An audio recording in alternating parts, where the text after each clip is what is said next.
What is going on, guys? Welcome back to another video, and today we're previewing the New York Giants versus the New York Jets in the third preseason game of the 2018 through 2019 NFL season. Sorry I wasn't able to recap the Detroit Lions game.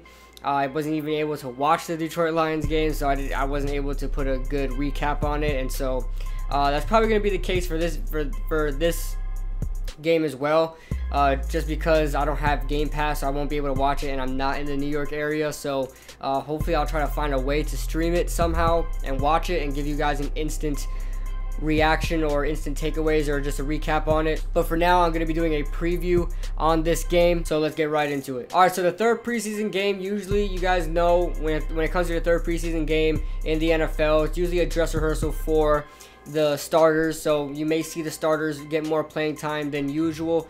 For example, in the first two games of the preseason, you may see that. I don't know how long Eli's going to play just because he's getting up there in age. Don't know if he's going to play much. I don't know if Odell is going to play much, and I don't think Saquon Barkley is getting any playing time, and I'd rather keep that way just because, you know, he's dealing with a hamstring injury. We don't want to kind of make that worse in games that don't even matter at this point. So I'd rather just see more Wayne Gallman, rather just see more Jonathan Stewart than risk Saquon Barkley getting injured again. So I don't mind Saquon Barkley not playing. We'll see what happens with all the rest of the starters, though. We now move on to the injury report. This is the injuries that I see so far. I don't know. Sometimes, you know, sometimes the NFL, or I don't know if it's the Giants specifically, but they don't give out all the injuries. Like I look for the injury, I look for all the injuries, and I can't find them. Like I see some of them I already know, and then during the game you see people out with injuries that I didn't even know happened. So as of right now, it's pretty much the same people that were out in the second game, minus a couple. I got Saquon Barkley with that hamstring injury. He did practice, though. He was cleared to practice, and he did practice. It's just that I don't think he's going to play. He's still in the injury report as, you know, having hamstring problems. We then move on to Jalen Simmons, our depth running back. He has a concussion. He's going to be out for quite a while. Don't know if he's going to wind up making the roster, but he did play well in the time he did was healthy. We then move on to Darian Thompson, our safety, who is struggling with injuries, man. His whole career so far has been struggling with injuries. This time, it's a hamstring injury that's still keeping him out. He hasn't played, I believe, the Detroit game he didn't play. He played the Browns game. That's when he got injured. And the Detroit game, he did not play. It seems like he will not play for this game as well. Curtis Riley will get the start. He was a starter anyway, but Curtis Riley will be making his debut. We'll get onto him in just a little bit. And then we got Connor Barwin dealing with a knee injury. He has not made his Giants debut yet. I'm still waiting on that. We need some kind of pass rush going. We need Connor Barwin on the field.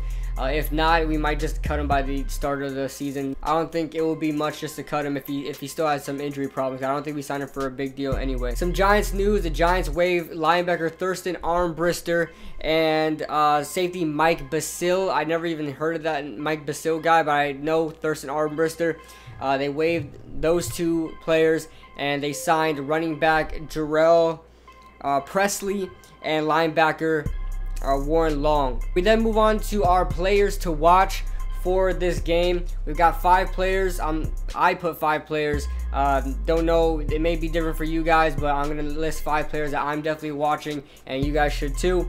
And that's cornerback Dante Dion. He was out this Detroit game, and it seems like right now he's penciled in as that starting nickel cornerback. He's been on the team for about 3 years now, been a practice squad guy the whole time in those 3 years, and now he's actually getting an opportunity to be our third cornerback on this roster. I think it's pretty exciting to see. Hopefully injuries don't keep him out too long. He is a smaller guy, so he's prone to getting injured more, but I hope Dante Dion solidifies this role here in this third preseason game so we don't have any other battles in the fourth one. I like to see the battles, but I'm just a big Dante Dion fan. I want to see him get more playing time. So he'll be I think he'll be playing, but he's not showing up on the injury report, but I believe he didn't play the second game, and hopefully he'll play in this third game. We now move on to Ray Armstrong as my second player to watch. This guy has been promoted to the starting nickel linebacker role, so, you know, it was obvious it was going to happen anyway. He's probably our fastest linebacker. Alec Ogletree, I guess, comes in a close second, but Ray Armstrong has that good sideline-to-sideline quickness. He has energy. He stays on his feet all the time, so I like what I see from Ray Armstrong. He's having a pretty good preseason right now. He's getting some good tackles in. Had an interception last year off a tipped pass. Last game off a tipped pass. And he's just looking good right now. So, or was it last game or was it the Cleveland game? I can't remember. I think it was the Detroit game. It was the Detroit game that he got that interception. So, I'm excited to see Ray Armstrong. Hopefully, you know, you never know. Maybe he winds up being better than Alec Ogletree, and maybe Alec Ogletree won't be a liability as we've seen so far in the preseason. So right now, because Alec Ogletree is killing it in practice, but not killing it in these games. So we got to see what's going on with Alec Ogletree. So we then move on to Curtis Riley, who's getting his start at free safety for the New York Giants. You know, he was a cornerback for Tennessee, didn't work out very well, and apparently he went to this new position at free safety, and he's just killing it so far. So, as far as Curtis Riley goes, I'm excited. I want to see him do well. Like I said, I'm more of a Darian Thompson fan because I'm a Boise State fan. But, you know, whoever plays well is whoever I'm going to root for coming into the season. I just want the best guys on the field. So Curtis Riley, hopefully he does well. This is his debut for the New York Giants. We then move on to Wayne Gallman. I want to see consistent play from Wayne Gallman. He had a great day last week against the Detroit Lions. I want to see him play more and more consistently. I want to see him catching the ball, running out of the backfield, that dual threat scat back type running back, that third down back, just that change of pace back is what I'm looking for in Wayne Gallman. I think he can definitely do that. He's a perfect complementary back to Saquon Barkley. We just have to see that in this preseason game. And I want to see something from Jonathan Stewart as well, but more so Wayne Gallman. He's our draft pick, and he's a younger guy, so he's the type of guy that should be on the team for quite a while. So I want him to be that type of player. And then last but not least, I have Olivier Vernon. It's just because I want to see some consistent pass rush. He's getting paid $17 million. I want to see him get some sacks, get some pressures. He's played well in the Detroit game. He had a bunch of pressures. I think he was our highest rated by Pro Football Focus.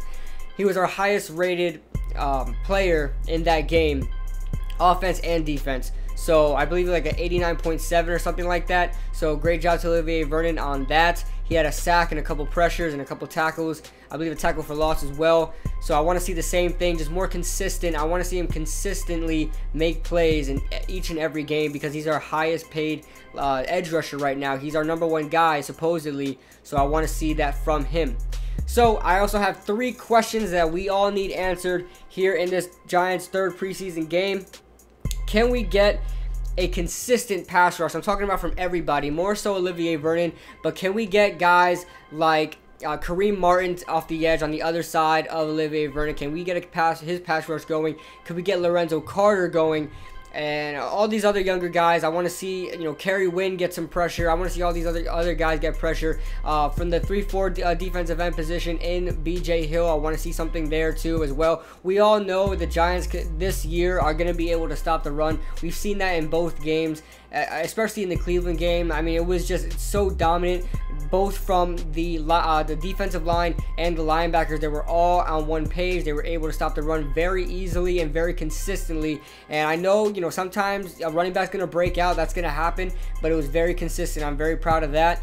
But, you know, we got the run stuffing game going. But I need to see something from our pass rushers. We have too good of guys, you know, to have a weak pass rush. We have Olivier Vernon, Kareem Martin, Lorenzo Carter, Avery Moss, Romeo Okwara. We have a lot of guys that can make plays, but we're just not seeing it put onto the field. So guys, that is my preview for the New York Jets versus the New York Giants, or the New York Giants versus the New York Jets. Let me know what you guys think in the comment section below, and I'll see you guys in the next video.